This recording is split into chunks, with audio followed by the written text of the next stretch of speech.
everybody. Today is September the 1st. And actually yesterday, August 30th, was the first time we took off some of my crop this year. We finished Dad's Durum, and that was 4 in the afternoon. So rather than wasting good productive hours, we just jumped across the road and we got into my wheat. Now, ideally, we would have stayed in Durum because everything would have been cleaned out, but we didn't really want to lose 4 or 5 good hours when we could move this morning. So we're emptying out the trucks, gonna clean some stuff up. We're gonna run down south. Everything down south is flat. There's that storm that came through and we had the bins open and everything. And not a lot of fun. Oh, I'm running out.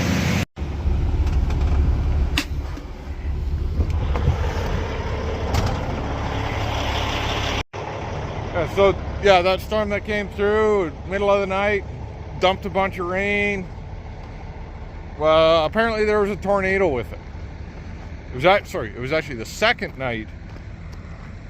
So not Friday night, Saturday night, when I actually came out and I moved the auger. The bins were closed, but the auger was up in the air, and they were saying potential for 100-mile-an-hour winds. Yes, 100-mile-an-hour, and there was 100-mile-an-hour, about an hour and 10 minutes, hour 20 minutes to the northeast of here.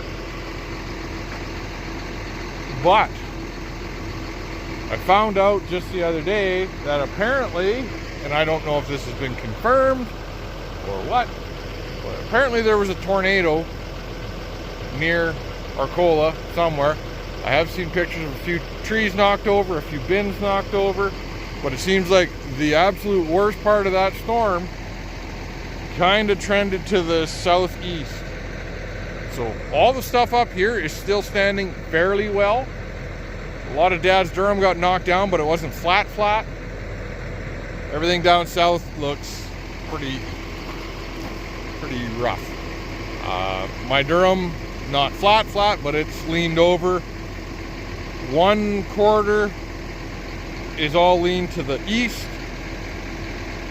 There's another half that everything is, and it's only about 1.5 miles, 2 miles apart. Everything's laid over to the south. And then my canola just looks horrendous. So, well, I'll see what kind of battle we got going on there. I'm hoping, I've got 420 acres down there. I hope we can routinely average, I like to average 250 a day. I think 200 a day is a low-hanging fruit, I guess. But you know, do we have to move? Do we have a breakdown? What's the crop conditions? Because if it's tough and flat, you're chugging pretty slow. So we kind of book our stuff for about 150 acres a day per combine. So 300 is what we'd like to see. We haven't got anywhere close to 300 yet. I think yesterday was probably our biggest day, and we did 225-ish, I'm guessing. So 2 days, I've got 420 acres, 424 acres of Durum down there. Hoping we get down there.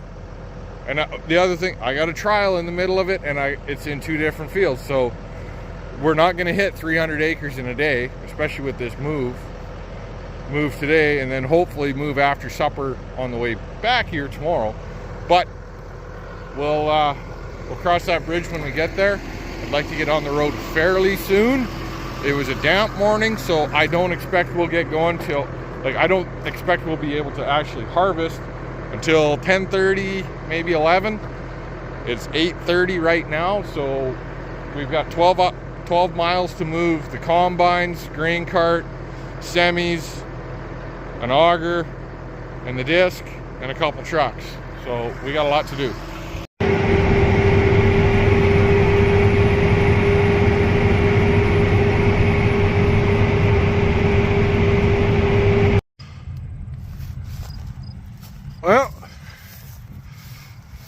Did a couple swipes there. Trying to open up for the trial. We got some flags there. Just, yeah. Seems to be going okay.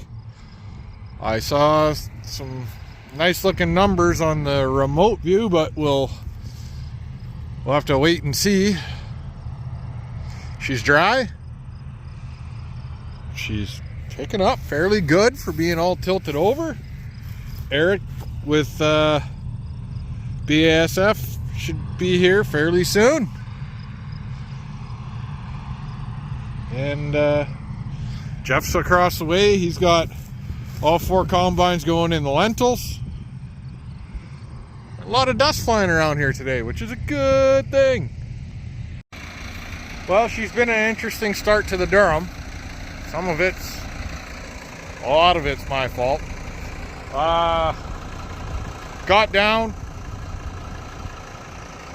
So this bin and that bin both had heated canola in it over the winter, and it didn't clean out that well. And it was kind of sticky and gross and hot and whatnot, so I left it there to dry out and hopefully fall off the walls. And it did that. And I forgot to get to it. So I had to scoop all that out this morning. Wasn't a fun job. Got back to the field. Got hooked onto here. And my power swing wouldn't work. Dirty, corroded points.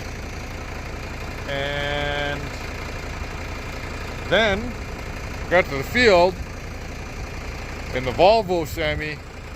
The guy I bought it off of, he's like, yeah, I got a Sirius XM subscription in it. I'll probably cancel it this week or maybe next week, sometime in the next couple weeks. Well, that was in April and it expired today. So we're out of Sirius XM, and now on my first load, I threw a chain.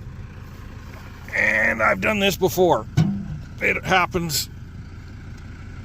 It's a crap design. I gotta find where that, it wasn't the chain, but it was the chunk of key stock right there. It's gotta get realigned. And possibly another. So I gotta deal with this. First step, we'll get this auger nice and free. And this stupid thing is always in the way. I gotta find something to hold that out of the way. Well, we're back together, but the root cause of failure is we're missing a set screw. And I don't know where my set screw set went. I do have one in the truck. It might be up at Dad's, but it's currently AWOL. So we're just gonna ding it up a little bit in hopes that it kind of helps lock it in place. It's easy to knock it back in and scuff that up with some emery cloth, so I'm just gonna poor man Loctite is what we're gonna do. And the one last thing is my little bungee for this bin pulled through somehow. So we're gonna wire that up.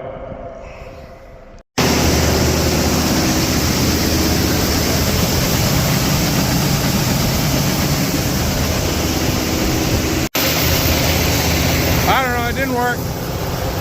They've always done that. They've always walked off. I think I just gotta take that chain and sprocket off just so it doesn't like score the shaft or start a fire or something.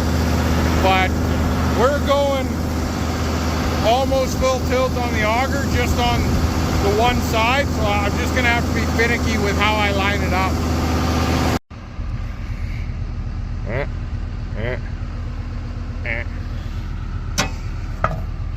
There. That's how she's gonna run for now. Until I can make this not want to get do that. Which there's a definite possibility I just might weld the bastard on there. It's hard to see, but there's a bunch of flags out there. And I have a couple of check strips, and I have a couple. So I have 2 different seed treatments on the go, and they kind of alternate, 1, 2, 1, 2. So I was approached to do this trial probably middle of February, and I'm disappointed in myself for 2 reasons. Is that I decided this year I was going to take a break from the Crop Aid Plus because we got the new drill. And really,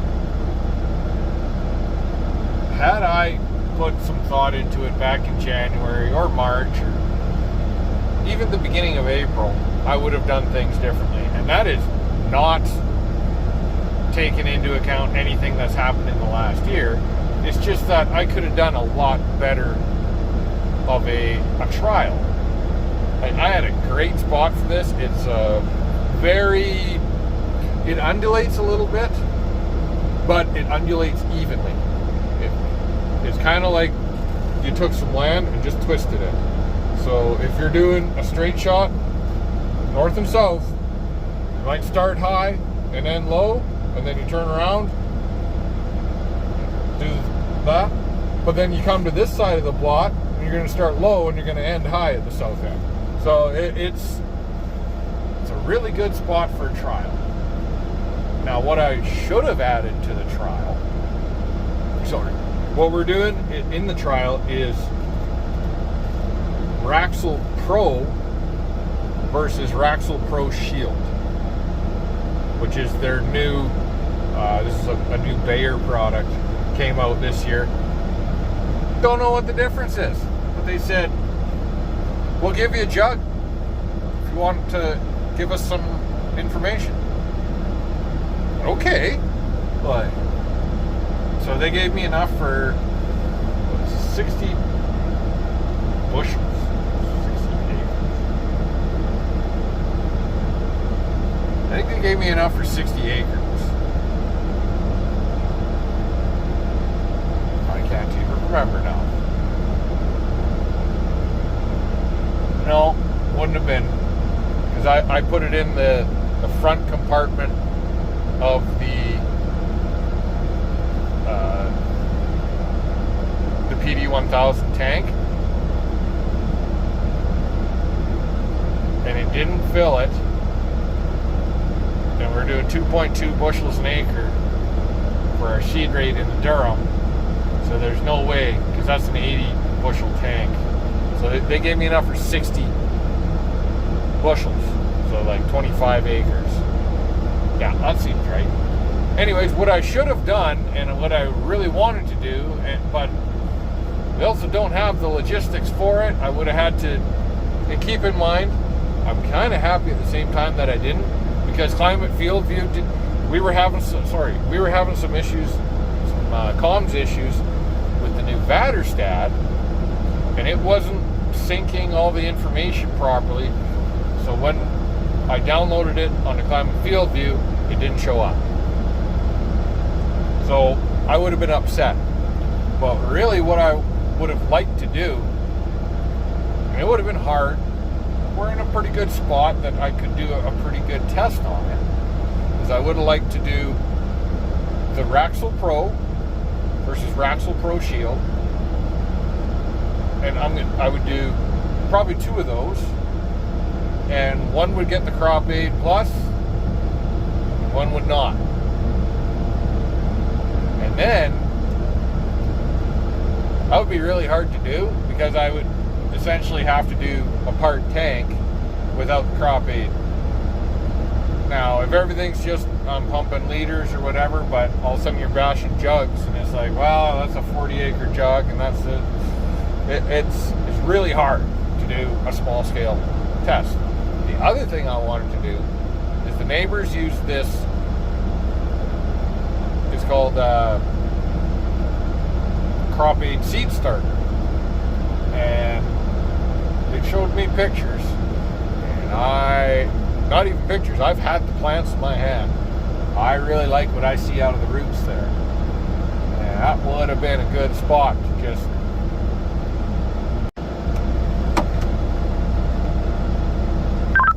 enough for me to go, Zach?